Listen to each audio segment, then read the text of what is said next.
How you doing? I'm Chris Egnoto, and you're watching me freeze out in the cold and rain. It's been almost 2 months since we've had rain, so this is beautiful and freezing.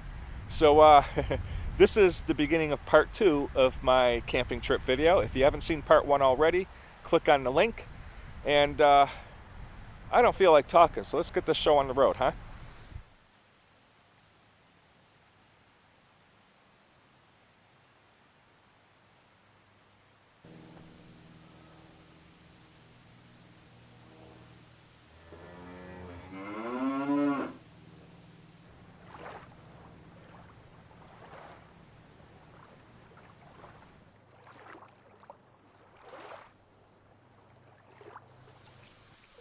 This is a dusky dancer damselfly, and well, it's not exactly dancing right now, is it?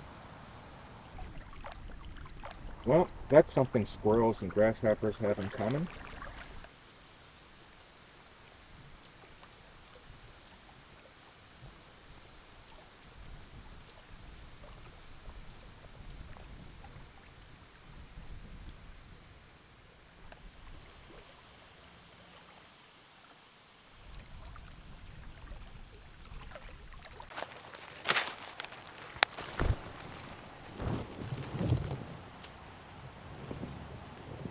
So this is jellied false coral.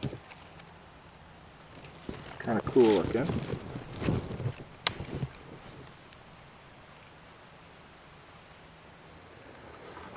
Okay, so I gotta try to check the spore print now. I mean, it's been 24 hours, a little over 24 hours. Hopefully this worked and it'll be a good one, but I'm not gonna hold my breath. Actually, I am holding my breath while I'm opening this. Oh, I can actually see a spore print. I haven't even moved it and I can actually see a spore print.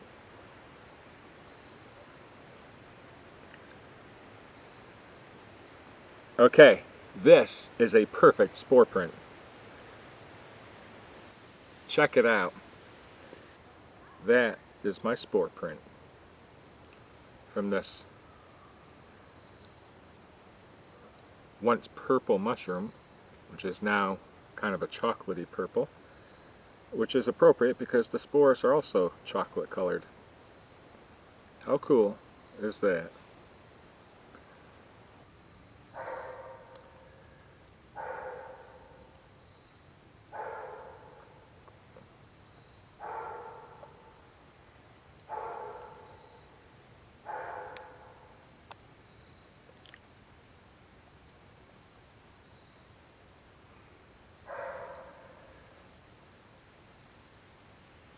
That is pretty cool.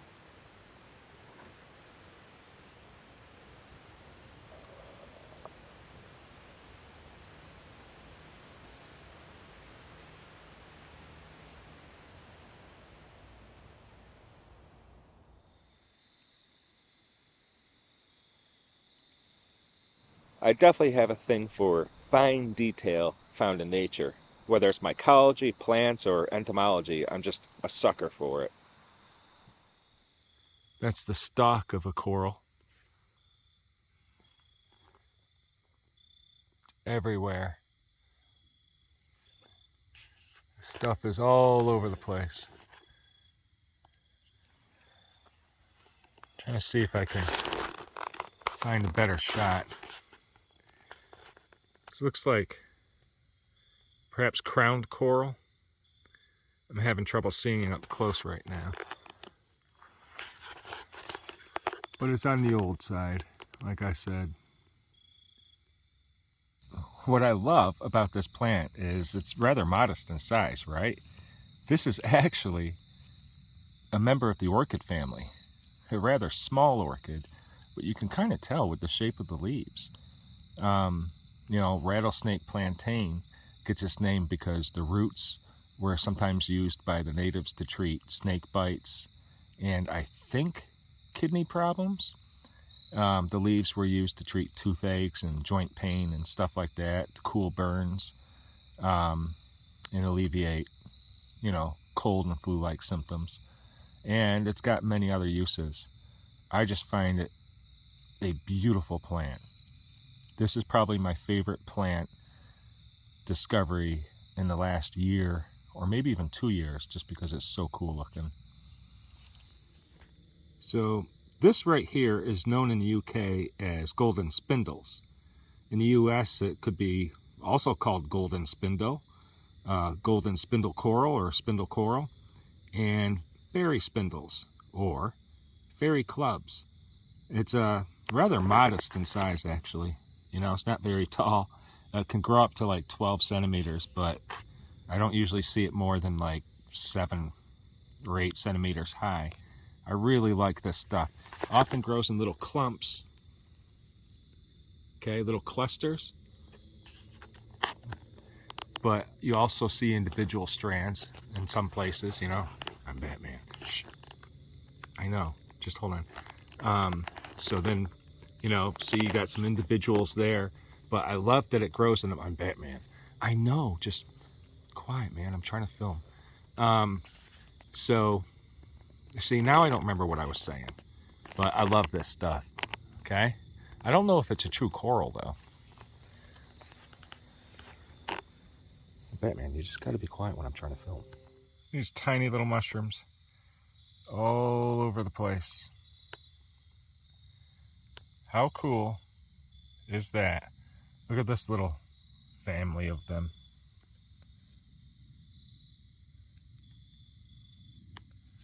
There's a bunch more over here and over here.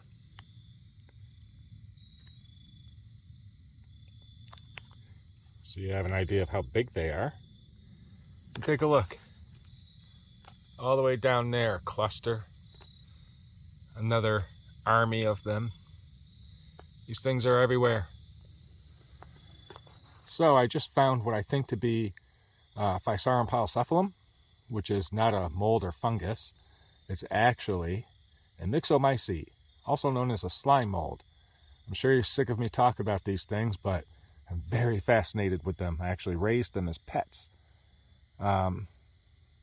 These things are just incredible. And, well, if you want to learn about them, check out some of my other videos, because you could do some really neat things with them.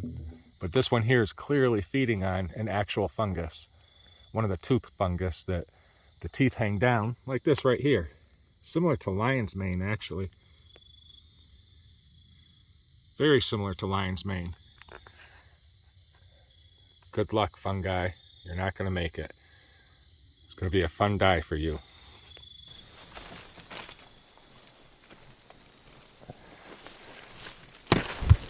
So this is what it looks like when you're lost in a forest. A very dense one. Very dense. So I know there's a lake. I know there's a road. And I'm somewhere in between the two. So I got to look for an area where I can see the sky. And that should help me, because trees don't grow in lakes. They grow in swamps. Oh, I hope I don't do this one. Well, this is going to change the night.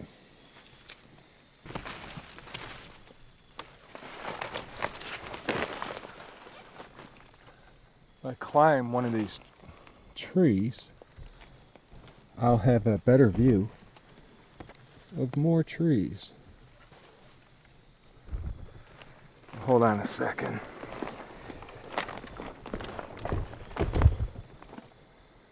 It's a little less dense over there, but it's pretty dense, like very dense. I remember I heard a dog barking on the other side of the lake. That's what happens when I find slime molds and cool mushrooms. Ooh, cool raspberries. Another thing would be useful is listening for fish jumping, but they haven't been doing it tonight. If it was warmer out, there'd be some of that action going on. Oh man, it's good tinder.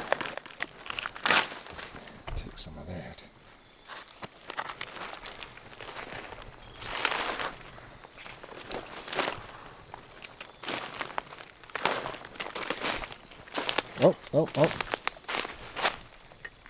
Turkey tail. Okay. It's a bit of a clearing. I can hear more crickets. I obviously haven't gone this way because there's a spider web right here.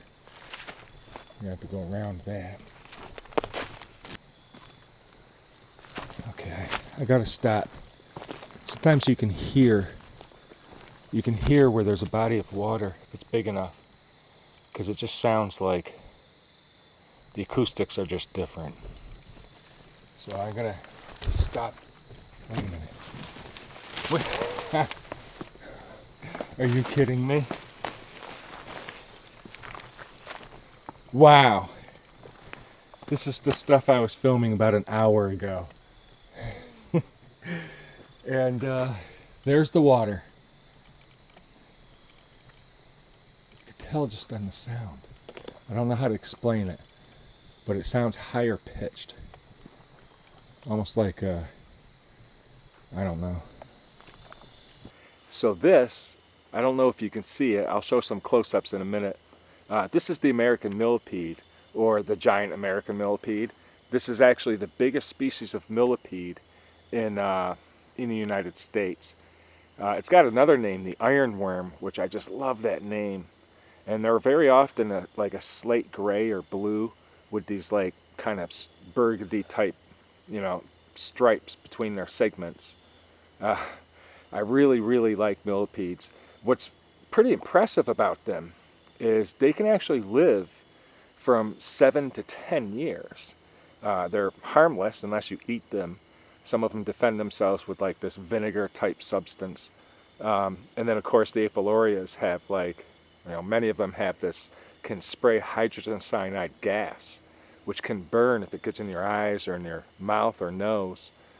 These ones, I don't actually believe this species sprays the hydrogen cyanide gas, but it does have like a foul tasting, thing, and it can stain you when it secretes that liquid, or in some cases excretes it. It can actually stain your skin, and they call it millipede burn, which is just really fun. Now, these are actually really good to keep as pets, and they're very easy to care for. You just want a lot of like, detritus, a humusy soil with some rotting leaves and twigs, and I like to give them bits of lettuce and vegetation to feed on.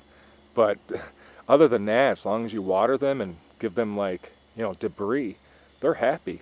They're very easy to take care of. Another thing that's pretty fun about them is they have little compound eyes. And of course they have antennae.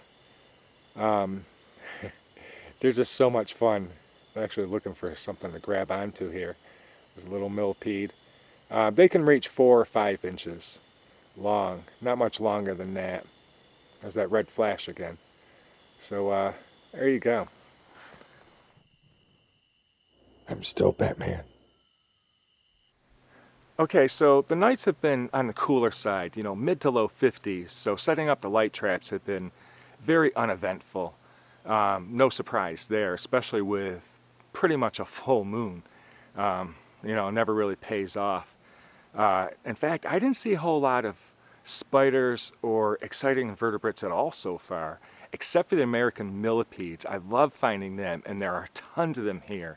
You've got these Pennsylvania hills with rocks, deciduous trees just soaring up into the sky, logs on the ground everywhere covered in moss, lots of moisture in this woodlands, perfect habitat for the American millipedes, and 4 or 5 inches long. They're always a fun find. But the mycology is also pretty exciting in this park. I wish it was a few weeks from now because there'd be a whole lot more, but I still found lots of corals. The golden spindles are pretty cool. There's ghost pipes, which are not, fungi at all. They're actually a plant that lacks chlorophyll. So people often mistake it for some kind of fungi that looks like a rose. My favorite find so far here, and probably for the summer, is the rattlesnake plantain. I mean, it's a type of orchid, but those leaves are incredible looking to me. They're just absolutely beautiful. and I really like them. I've met a bunch of people so far. Kevin and Erica, how you guys doing? Oh my God, I forgot your names. The other two,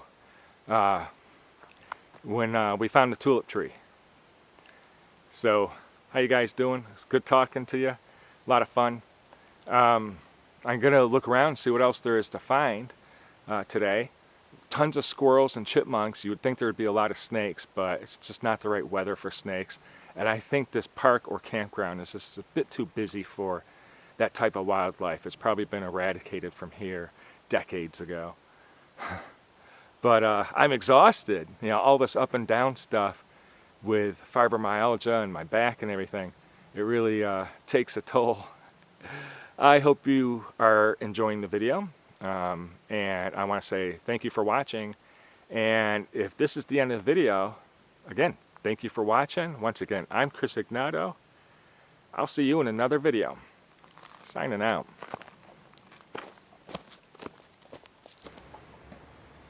I don't understand what happened. How does that make any sense? You didn't talk to me this time, machine. Fine, you're camera shy.